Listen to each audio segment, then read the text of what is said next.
Continue. Testing, testing, testing. Good afternoon. This is Attorney Don Dennis. Just going to give everyone a few more moments to join our conference. Just a second. All right.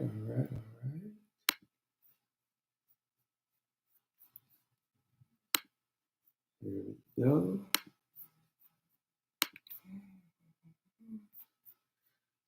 Yeah.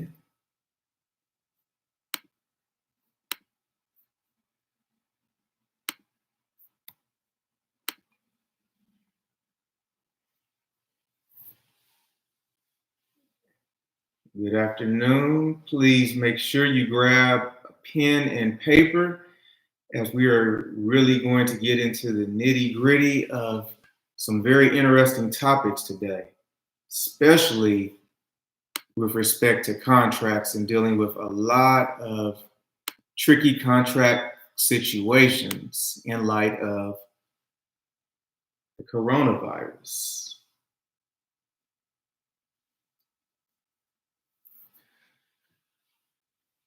Again, if you have any questions, please feel free to list them in the chat box, or if you'd like to submit them to me privately, you can do so as well. And you can submit any other questions through my email address, which is don@dondennislaw.com.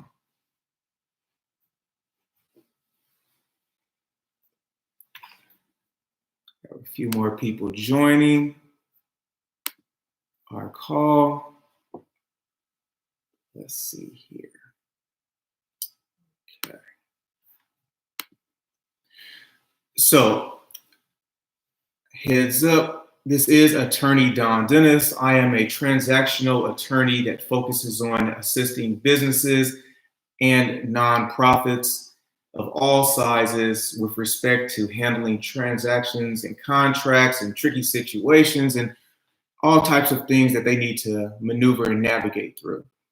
And right now, as you all know, we are in the midst of what has been deemed a pandemic with the coronavirus. However, just because this virus is occurring and many businesses are not able to operate as they normally do, it does not mean that things don't continue and that businesses are not functioning. They're just functioning in new ways. And what I want to share is that your reputation, your business's reputation will definitely outlast the coronavirus. And how you handle things now, your clients are going to watch and continue to monitor that moving forward. So you want to make sure that you're utilizing and incorporating best practices throughout this time. I am licensed to practice law in the state of California, in the District of Columbia, and throughout the country if you have a website or you operate online. This seminar is intended to solely provide you educational information and strategies. No attorney-client relationship has been formed between any viewer and my office unless there is a signed written agreement in place. A brief recap of what some of the things that we went over this week concerning our seminar series of remaining profitable during the pandemic include how to handle telecommuting agreements, how to incorporate policies and workplace safety checklists, and very importantly, we talked about how to come up with cash and other financing options and arrangement, whether on a short-term or a long-term basis. Next week, because we all know new developments are constantly arising with respect to how businesses are reacting, how they're dealing with employee issues, and the like. So next week and moving forward, every Monday, Wednesday, and Friday at 1 p.m. Pacific Standard Time, I will be having Zoom teleconferences. And I invite you to participate. And if you know anyone that you think could benefit from this helpful information, please feel free to share my email address with them so that they can get an invitation as well. And the email address is don@dondennislaw.com. So let's get right into it.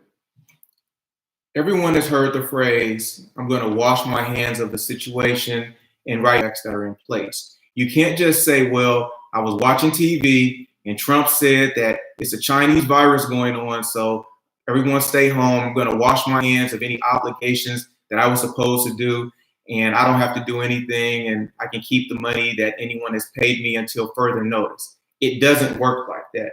And what I think is going to happen in the very near future is a lot of gyms that have operated under the standpoint that they're going to close and they have continued to charge people are going to find out that life doesn't work that way and you have to account for any monies that you've received.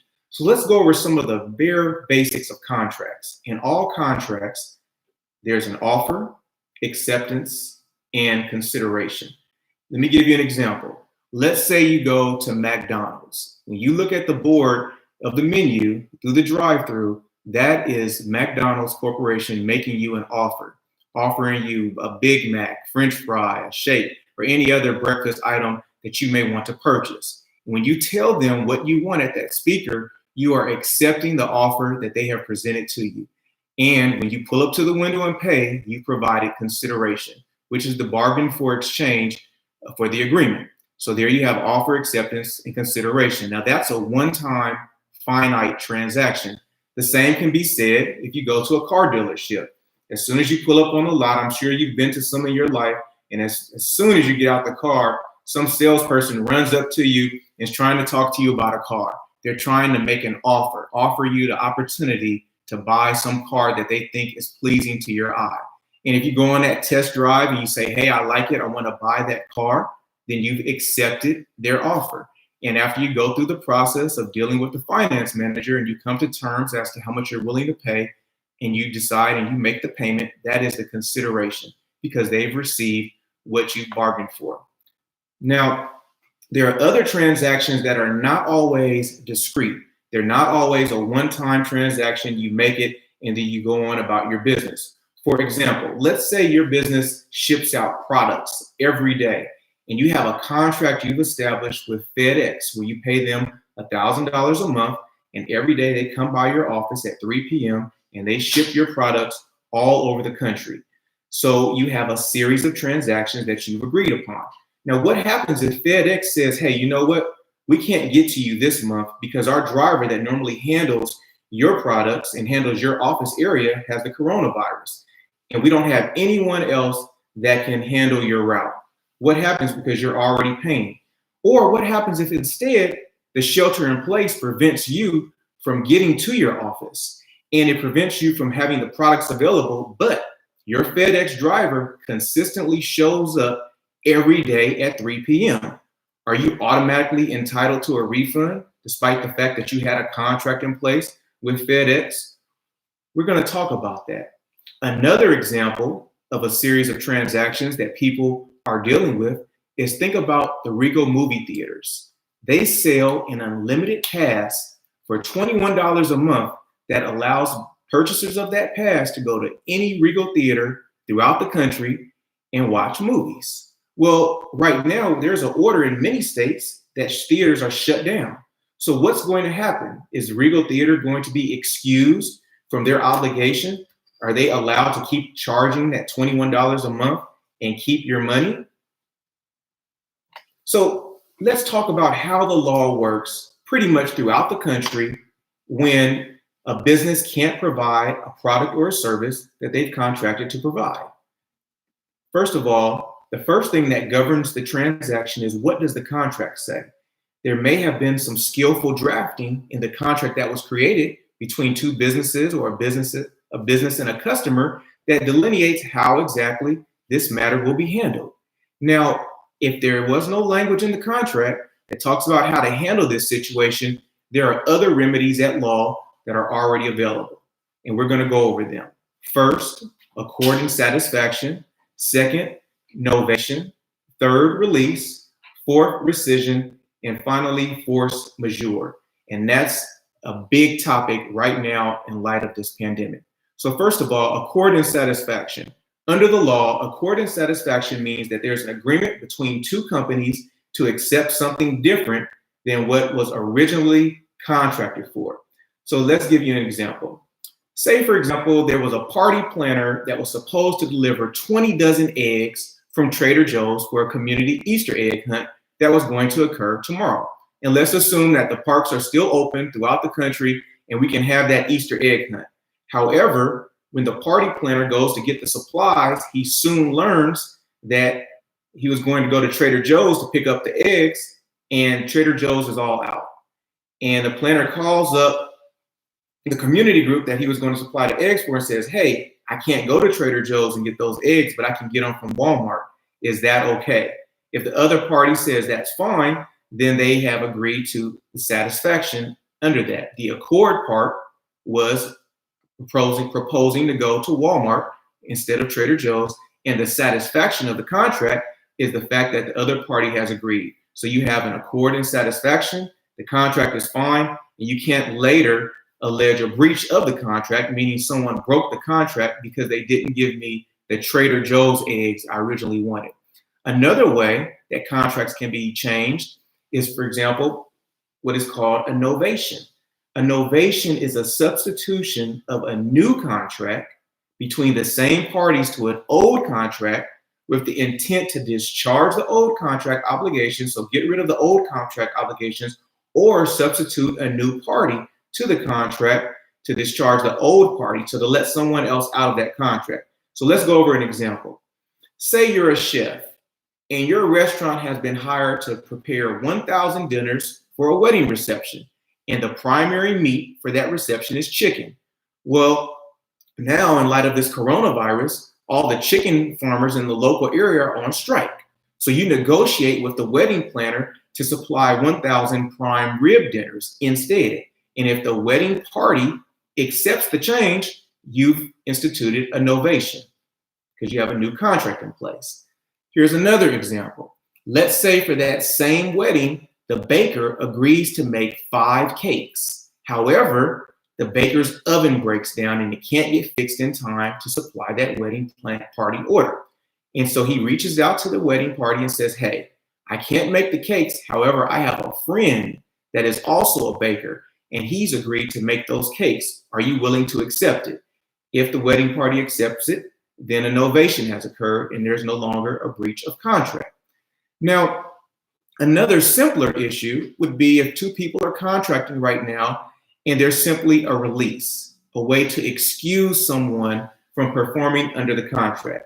So let's say it's Thursday and you sign an agreement with the local car repair shop to do some substantial work on your car.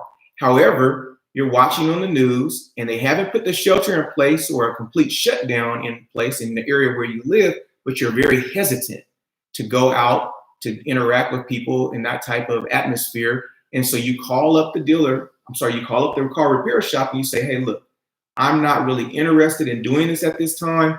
Can you please cancel it? And if they respond, yes, no problem, they have released you from your obligation under the agreement, even if you had already signed an agreement stating you were going to pay a certain amount to have the car fixed. So that's a release of parties under the agreement.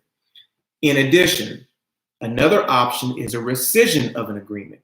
So let's say, as we all know, in certain states, the coronavirus has shut down all beauty shops and all barber shops. So if you've already agreed, for example, tomorrow morning, you agreed to pay your stylist, let's say a few weeks ago, you agreed to pay your stylist $300 to do your hair at 8 a.m. She's blocked out the time. You've agreed to have the money available, but both of you decide today in just an hour, you know what? I think we'll cancel that agreement. I don't feel comfortable. If you both agree that you're going to cancel that appointment, it's been a rescission of the contract and the contract is no longer in effect. Now, we're getting into force majeure to excuse performance of a contract. When we say force majeure, it's a legal term, and it simply means some type of natural disaster, some type of act of God that is preventing parties from contracting, something major. According to California law, the California Civil Code, section 3526, no one is responsible for what they cannot control. You can't be responsible as an individual or a business party for what you can't control. Now, the first thing, as I said earlier, that you're going to look to is the contract. Did the original agreement that you drafted or that you had drafted for you include terms such as this contract will be void if there is an earthquake? This contract will be void if there's a tornado or if there's some other pandemic. If that language is not in the contract, then we take a closer look at the law. In the state of California, events that are not listed, but that are obviously things beyond both parties' control, are given a little bit more leeway in terms of being, easier for the courts to provide resolution of the matter and allow people to be excused from a contract. Whereas in New York, they are very strict with respect to what acts of God or what natural disasters excuse performance under a contract. So I strongly advise you, if you have any contracts in place and you're concerned as to what we can do, first and foremost, take a look at the terms that were listed in the contract itself. So how exactly does this work? Yes, there's a pandemic. No, there's, not anything in the contract. Can I just say, hey, it's force majeure, I'm out of the contract, I don't have to perform, I'm not worried about it? Not exactly. Does this mean that you don't have to pay your rent, you don't have to pay your utilities, you don't have to pay your car note, you don't have to pay your insurance or credit card payments?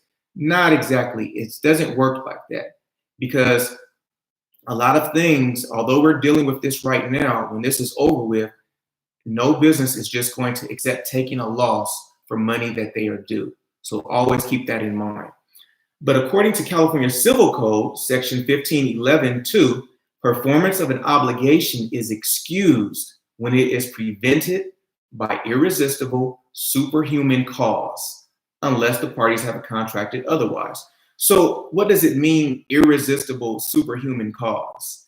Obviously, a tornado, an earthquake, something to that nature. For example, if you're a moving company and you've been contracted to move products or goods faster, that's superhuman, and there's no way to get around that. But how exactly do you use this force majeure? Well, some of the things to keep in mind if you think, hey, this pandemic has prevented me from operating, this shelter-in-place order is stopping me from fulfilling the terms that I'd like to do, you have to be able to prove that it was extremely and unreasonably difficult, expensive, or injurious, or a loss to perform under the contract. It's not necessarily just one thing in and of itself. It's a totality of the circumstances. So I know that's a legal term, but I'm trying to be as specific as possible. When I say totality of the circumstances, I'm saying you have to factor in everything going on. Not, for example, if I'm building a house and normally it would cost $50,000 to get timber, and now to do that same house that I've contracted for is going to cost $300,000. That's one factor. But is that maybe I just found that $300,000 quote at one place? Do I have evidence to show that I've looked all around to find other places where I might be able to get that product? Do I have evidence to show that I've tried to bargain in good faith with the people waiting on me to build the house? Have I been forthright? Have I put people on notice? Those are all important things that you have to take into account if, in fact, this becomes an issue and you're trying to deal with incorporating a force majeure issue.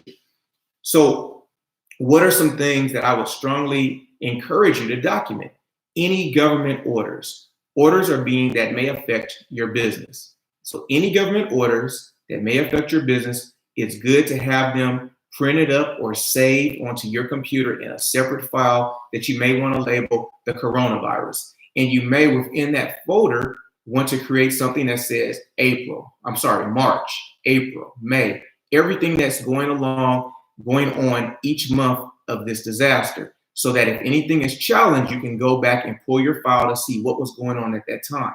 Now, we talked about the folders to create. What goes in those folders? Well, orders are being issued at the federal level. Sometimes the White House has issued executive orders. The state level, the governor's office is issuing orders. The county level and your city may have orders as well. And obviously, it gets very complicated trying to reconcile the orders at all these different levels. However, you want to do your best to keep a copy of them and to try to keep up with them. And I do help clients that sometimes are trying to sort out what applies to them and what doesn't, because this does get very tricky and hard to understand. In addition, any letters that you get or documentation from any suppliers or vendors that you deal with, you want to keep a record of that and keep that organized and separate. That's important because if you're expected to provide something, however, it's solely not your fault because a vendor is holding you up with giving you the raw materials or other needed items you need to assemble or prepare something, you want to be able to substantiate that and have that in your file for documentation. In addition, you want to pay attention to any orders that come down from the public health agency in your area or the CDC, because these guidelines and regulations may restrict what your employees can and cannot do if you need them to fulfill certain things to make products or services available for your clients. So these are some of the things that you want to keep in place and you want to be mindful of moving forward. Now, there are other ways. For example, let's say that the force majeure has not completely, the pandemic and the modify your contractual relationships with people. Another issue that comes up is situations in which, cash is at issue. There's not as much freely flowing, but you need to remain in business. So I'm going to give you some ideas in terms of how to modify your existing contracts and contractual relationships so you can remain in business. First and foremost, always keep in mind that you have an implied covenant of good faith and fair dealing.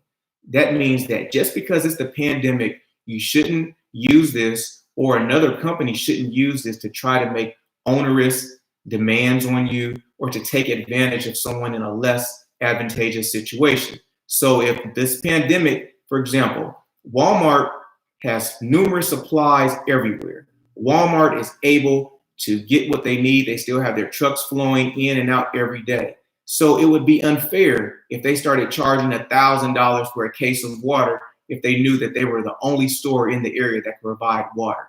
It would be unfair if they said, well, to their truck drivers, this is the only company in the area that you can use, that you can work for. So we're going to reduce the pay that we're paying your truck driving company to minimum wage as opposed to the other wage that was previously negotiated for, in an attempt to extort services from them. So you want to be very fair with that.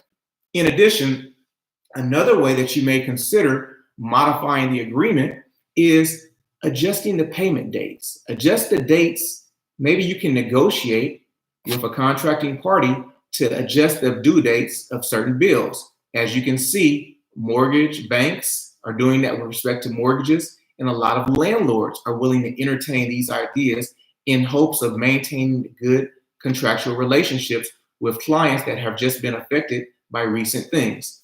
Also, you may want to adjust the dates of performance. So for example, if you were due to provide a service on a certain date, however, because of a delay in a shipment or delay in a price or a product that you need to shift that a week later or 2 weeks later, you may be able to negotiate that.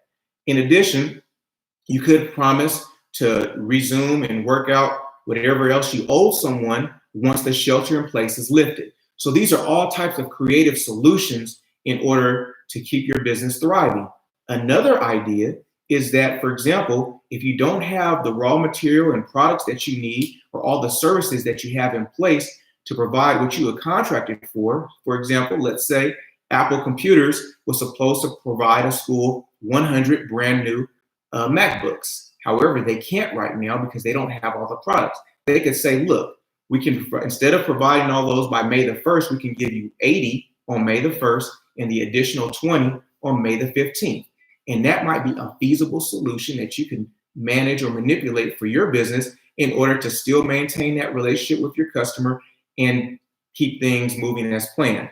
And lastly, if there's no way that you can provide the agreed upon products or services, you can consider providing an alternative to your customers. So for example, let's say they wanted black sweaters, but all you have in stock to sell them are blue sweaters. You may offer that to them and see if they're willing to accept them. In addition, you may be able to offer them, if you didn't have a certain car or type of cars that you were supposed to sell, you may be able to offer them a different car and they may be willing to take that.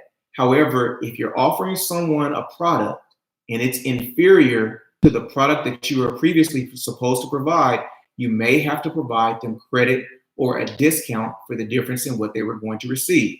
So if they had originally contracted with you, for example, to buy a computer that normally is the top of the line computer for $10,000, but the only ones you have on stock are those worth $8,000, then you may need to consider offering them a credit, a refund, or some other products that you have in your office that will substantiate and make up that lost value. Now, I talked just now about refunds or credits. In some circumstances, there's going to be no way around it but to offer a refund or a credit. How exactly do you calculate that refund or credit? First of all, let's talk about credits. If you've already begun working on a project for a client or for another business, and you've used some of the money that they paid, such as a deposit or something else, and you've spent money creating the product, but you don't have all the cash still on hand, you may have to offer them a credit, and because you can't refund the money. So some of the things to be cognizant of when you're offering a credit is, how long is the credit going to be good for? For example, let's say you were supposed to deliver something and you never even got started on it, but you don't have the cash available and you need to offer a credit. Is the credit going to be good till December 31st, 2020? Is it going to be good for 2 years, 3 years? Because as long as you have a credit outstanding over your head, you owe someone something and the business is obligated to provide it. And the other side may be able to redeem that credit at any time. So that means that you have to budget and remain careful as to how you allocate resources so you can provide your clients or your vendors what their contracted services are. In addition, is the credit going to be in terms of cash that someone can use at your business so they can buy any product, or is it going to be just for a specific item or service? So you need to delineate that as well in a written agreement with who you're transacting business with. If it's a refund, I strongly suggest you're completely uncertain as to when you can repay someone, as to when you can perform under the contract, you may want to just opt to give them a refund rather than let that linger. Now, despite everything that we've talked about, businesses have to remain operating. And if you have to remain operating in light of this coronavirus, in light of these new announcements coming down every single day, you have to think, what clauses, what terms, what wording and sentences do I need in my contracts to best protect me? Because I don't know if I'm okay to operate today and then next week something comes down that makes it illegal for me to operate. And I don't want to be stuck for something completely beyond my control. In addition, something to keep in mind is the clauses that I mentioned earlier: accord and satisfaction, novation, rescission, force majeure. Those are legal theories that are decided at court, meaning someone is going to sue someone and then you go to court and try to provide all of this documentation to a judge and a jury for them to decide whether or not you acted prudently. And that is another bill and expense and hassle that most likely you don't want to deal with. So rather than have to go through that, let's talk about ways to prevent that. And that's why we're talking about how to create contracts in light of the circumstances. You want to put clauses in there that protect you. For example, make sure you address issues such as what will happen if we need to prematurely cancel this agreement because something comes down from the government level. What would happen if we need to just suspend this agreement temporarily and then we can resume it at a later date? And then also, what state law is going to govern the agreement? If you're transacting business, if you're in California and you're transacting business with a company in New York or Illinois or Florida, which laws apply?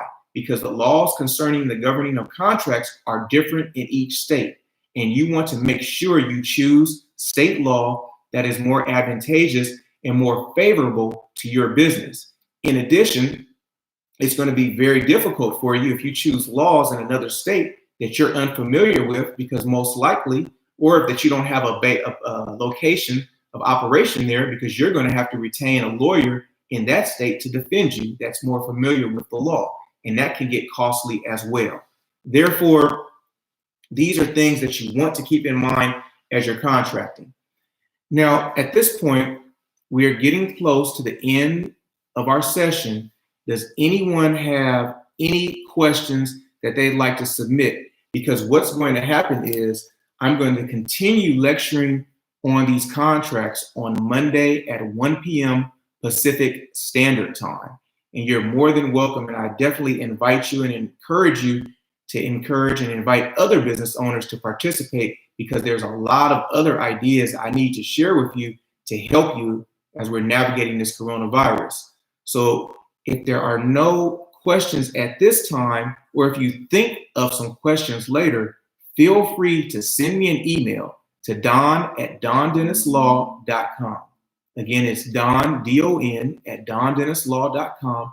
And not only will I address them, but I also may have the opportunity to address them during the next lecture on Monday at 1 p.m. Pacific Standard Time. And since we'll be doing these lectures throughout the week on Mondays, Wednesdays, and Fridays, we also can address anything that wasn't answered at the other lectures. So again, I want to thank you for taking the time out to join me, and we'll continue working together to remain profitable during the pandemic. Have a great weekend.